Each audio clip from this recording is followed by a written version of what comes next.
Most of the time, when people reject our ideas, it's not because they consider them deeply and decided they don't make sense. No, their brain deleted that idea before they even had a chance to think about it. I've spent years studying the psychology of how our minds process information, and what I discovered about the mental delete button changed everything about the way I communicate. Today, I'm going to break down how this works and what you can do about it as a communicator. Every second, we're getting hit with 11 million bits of information, but our brain can only process 60. Just think about that, 60 out of 11 million. Think about trying to drink from a fire hose with a coffee straw. Or imagine if your phone could only process one out of every 180,000 notifications you received. You think you might miss something? Research shows this isn't just about being lazy or not paying attention. This is a hard biological limit. Just like your phone only has a certain amount of RAM, the human brain can only handle those 60 bits of information per second. As soon as you hit that limit, everything above it just gets deleted. So that's the first part of understanding the mental delete button is our processing limit and this huge difference between the amount of information coming in and the amount that we can actually attend to. Now, the second point here has to do with how we actually filter that information out. Imagine your brain has a really strict bouncer at the door. Instead of checking IDs, they are making split-second decisions about which information gets to enter your consciousness and which gets truncated. The research on this is pretty wild. Psychologist Colin Cherry did a bunch of studies on this in the 1950s where they played different messages in both ears and asked people to focus on one and ignore the other. Our cognitive bouncer is so good that they can actually take the message you're not supposed to be paying attention to and play it backwards or play it in German, and people didn't even notice. Just think about that for a second. If the human brain cannot notice that a message being played in our ear just switched to German, then as communicators, we have to recognize that that's happening to our message too. It's not even reaching the point of conscious awareness in our listener's mind. It's just getting deleted. Okay, so we've talked about the limited mental processing power and a little bit about the filtering of how we screen out ideas. Now we need to look at what's eating up our background processing power when we're not even doing anything at all. The human brain is constantly running apps in the background. It's kind of like when you swipe up on your phone and you can see all those apps that are still running in there somewhere. Your brain actually works in the same way. Research shows that when you're just sitting there doing nothing, you are actually using up 20 bits per second of your brain's processing power.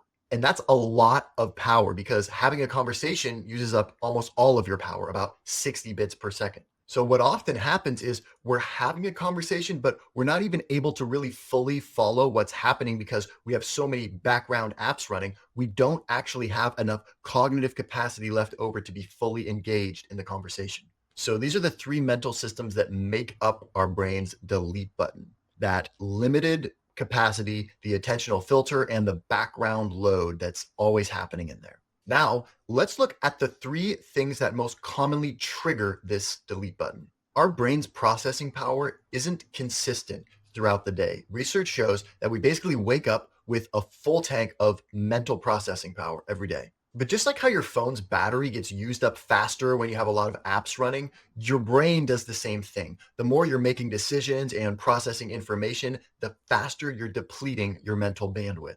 So when you're trying to talk about something really complicated or important at the end of a long day, it's kind of like your phone when it only has a 2% battery left, but shuts down all non-essential processes and dims the brightness of your screen. That's what's happening in your listener's brain. So that's the first thing that triggers our mental delete button, is when our brain has reduced processing power. Now, the second thing has to do with our environment.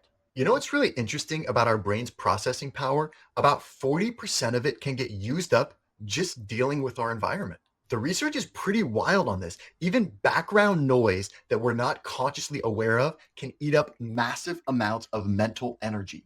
Think about trying to have an important conversation in a busy restaurant. Your brain is constantly working. What did that person at the table next to me say? Is the waiter coming over to check again? Is that my phone buzzing, or is that someone at the next table? Each of these things chips away at your available mental bandwidth. Okay, so those are two triggers we've talked about: the mental depletion and the effect of our environment. Now, there's one more thing. Research shows that when we're emotionally charged, it can instantly eat up 40 to 50% of our cognitive bandwidth.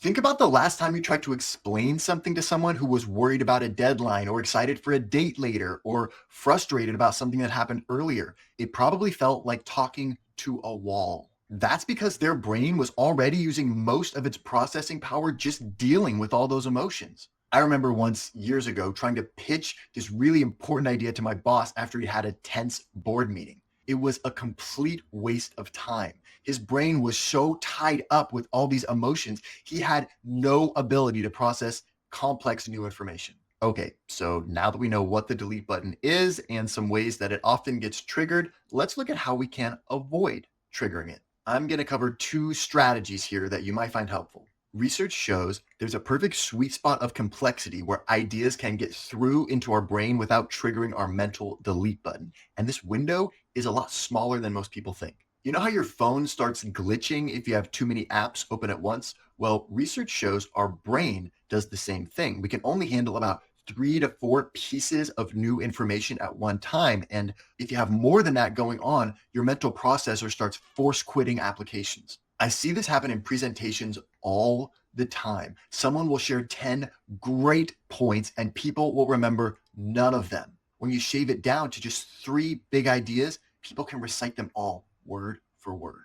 Okay, so the first key to avoiding the mental delete button is to keep your communication to just 3 to 4 big ideas at any one time. The second thing I want to talk about focuses on the environment. You can actually double someone's mental processing power just by controlling their environment. As communicators, we often focus so much on what we're saying, but we might want to put a little energy into where we're saying it. Think about trying to read a complex book in 2 different places, a quiet library or a bustling food court. Same book, same brain, completely different processing ability. Next time you have something important to share, think about it like a movie director. What's the best setting for this scene? A clean, quiet space isn't just more professional, it literally gives people's brain the ability to hear you. That's our discussion of the brain's mental delete button, what it is, how it gets triggered, and how you can avoid setting it off. If you found this helpful, please like the video, subscribe to our channel, and drop me a comment to let me know which of these ideas resonated with you the most. Thanks for watching.